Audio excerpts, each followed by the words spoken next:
Surgery মানে শল্য চিকিৎসা, chemotherapy, radiotherapy, immunotherapy, hormone therapy এর সবগুলো চিকিৎসা পদ্ধতিই আমাদের দেশে বিদ্যমান এবং উন্নত বিশ্বে যা আছে আমাদের দেশেও সব পাওয়া যায় এবং আমরা খুব সুন্দরভাবেই সবগুলো পেশেন্টের জন্য আমরা চিকিৎসা পদ্ধতি তাকে দিতে পারি।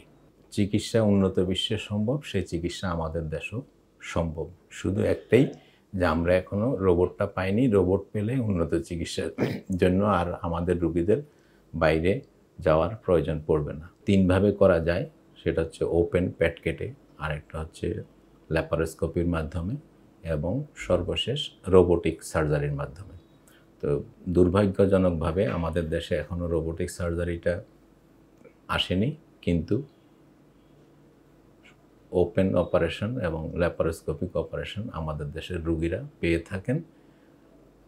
তবে রোবোটিক সার্জারি, ল্যাপারোস্কোপিক সার্জারি এবং ওপেন সার্জারির ভিতরে আউটকামে কোনো অনকোলজিক্যাল আউটকামে কোনো পার্থক্য নাই। 3 মাস পরে সবই সমান।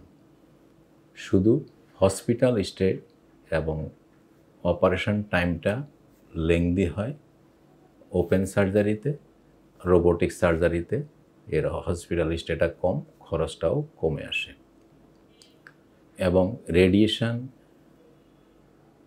কেমোথেরাপি, ইমিউনোথেরাপি আমাদের যে টিমমেটরা আছেন রেডিয়েশন অঙ্কোলজিস্ট এবং মেডিকেল অঙ্কোলজিস্ট, ওনারাও এর সঠিকভাবে প্রয়োগটা করে থাকেন।